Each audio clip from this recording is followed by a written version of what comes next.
বন্ধুরা, আজকে আমরা এমন একটি গাছের উপকারিতা সম্পর্কে আলোচনা করব যেই গাছটি আমাদের কাছে খুবই অবহেলিত। এই গাছটি বাড়ির আনাচে কানাচে, মাঠে ঘাটে, রাস্তার ধারে যে কোনো স্থানে নিজে থেকেই বেড়ে ওঠে। এই গাছটিতে আমরা না দিই জল, না প্রয়োগ করি সার, কিন্তু এই গাছটি কিন্তু আমাদের বিভিন্ন উপকারে লাগে। হ্যাঁ বন্ধুরা, গাছটির বিভিন্ন অংশ যেমন পাতা, কাণ্ড, মূল, ফল নানা রোগ নিরাময়ে কিন্তু সহায়তা করে থাকে। বন্ধুরা, আপনারা ঠিকই চিনেছেন তেলাকুচা গাছ। তেলাকুচা গাছ সম্পর্কে আজকে আমরা বিস্তারিতভাবে আলোচনা করব। তেলাকুচা গাছের পাতা গাঢ় সবুজ বর্ণের হয়। এই গাছের ফুল হয় সাদা রঙের, আর ফল কাঁচা অবস্থায় থাকে সবুজ, পেকে গেলে টকটকে লাল বর্ণের হয়, যা পাখিরা খুব মজা করে খেয়ে থাকে। বন্ধুরা, তেলাকুচা গাছের বিভিন্ন অংশ আমরা বিভিন্ন রোগ সারাতে ব্যবহার করতে পারি। বন্ধুরা, যারা ডায়াবেটিস পেশেন্ট আছেন তারা তেলাকুচা গাছের পাতার রস অথবা কাণ্ডের রস অথবা মূলের রস যদি পেষণ করে সেই রসটি আধা কাপ করে প্রত্যেক দিন দুবেলা সেবন করতে পারেন, তাহলে কিন্তু ডায়াবেটিস থেকে মুক্তি পাবেন। এক্ষেত্রে তেলাকুচার পাতা রান্না করে খেলেও কিন্তু উপকার পাওয়া যায়। যাদের ত্বকে প্রচণ্ড পরিমাণে ব্রণ হয়েছে অথবা ঘামাচি হয়েছে, তারা তেলাকুচার পাতা বেটে তার প্রলেপ যদি লাগাতে পারেন, প্যাক হিসাবে স্নানের আধ ঘন্টা আগে লাগিয়ে রেখে স্নান করার সময় ঠান্ডা জল দিয়ে ধুয়ে ফেললে কিছুদিন যদি এভাবে ব্যবহার করতে পারেন, তাহলে ব্রণ বা ঘামাচি থেকে অবশ্যই মুক্তি পাবেন। এছাড়া যাদের ত্বকে চুলকানি হয়েছে, সেই স্থানেও যদি তেলাকুচার পাতা অথবা ডাঁটি বেটে তার রস যদি লাগাতে পারেন নিয়মিত, তাহলে কিন্তু চুলকানিও সেরে যাবে।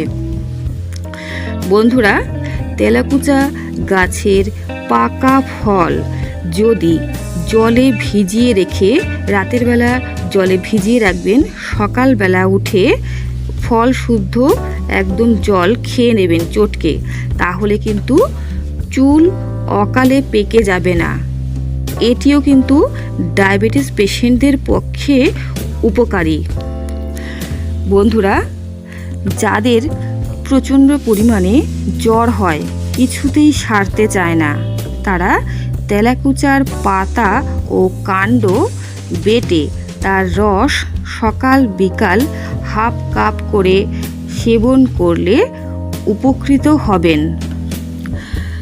যাদের শরীরে ইমিউন সিস্টেম কমে গেছে, তারাও তেলাকুচা পাতার রস নিয়মিত সেবন করলে খুবই উপকৃত হবেন। এছাড়া চোখের দৃষ্টি ঠিক রাখতে কিন্তু তেলাকুচার পাতার রস খুবই সিদ্ধহস্ত। তাই আপনারা তেলাকুচা পাতার রস খেলে চোখের দৃষ্টিও ভালো থাকবে।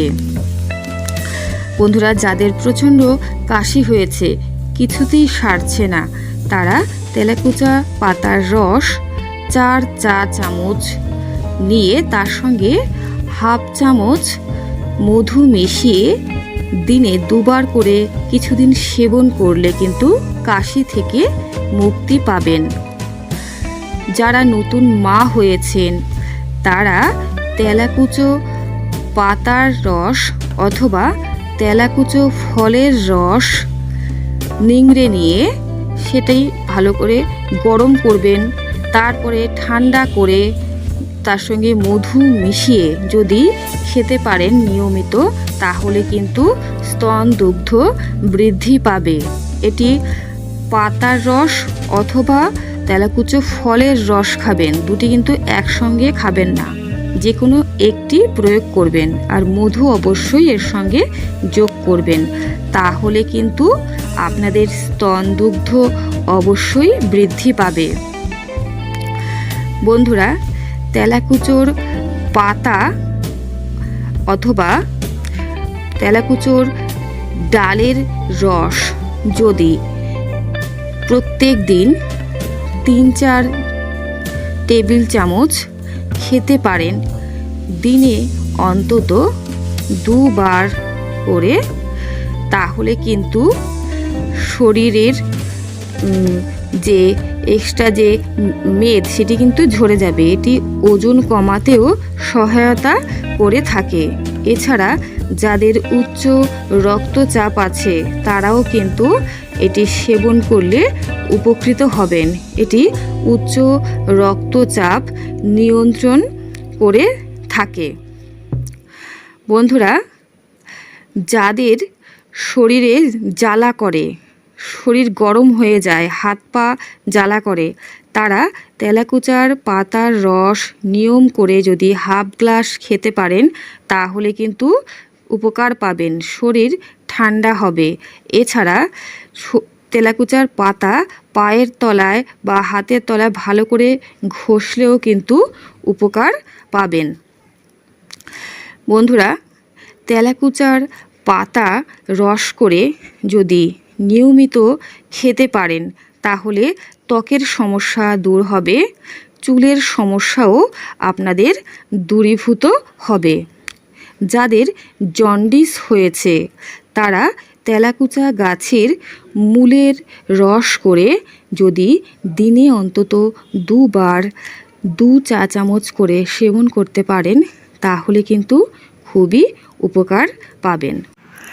যাদের আমাশয় রোগ হয়েছে, কিছুতেই সারছে না, তারা তেলাকুচা গাছের পাতা রস করে 3-4 চা চামচ যদি নিয়মিত দিনে 2 বার করে কিছুদিন সেবন করতে পারেন, তাহলে কিন্তু উপকার পাবেন।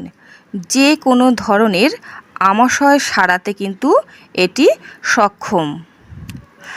বন্ধুরা, যাদের হাঁপানি রোগ আছে তারা তেলাকুচা গাছের পাতা ও কাণ্ড রস করে হাফ চা চামচ করে প্রত্যেক দিন দিনে 2 বার করে খেতে পারলে উপকৃত হবেন। তাহলে বন্ধুরা, আজকে আমরা তেলাকুচা গাছের বিভিন্ন অংশের ব্যবহার সম্পর্কে অনেক কিছুই জানতে পারলাম। আপনারা অবশ্যই এই গাছের বিভিন্ন অংশ ব্যবহার করে বিভিন্ন রোগ থেকে মুক্তি পাবেন। আমার চ্যানেলটিকে সাবস্ক্রাইব করে রাখবেন নতুন নতুন আপডেটগুলো পাবার জন্য। সকলে ভালো থাকবেন। আজকে এই পর্যন্তই। নমস্কার বন্ধুরা।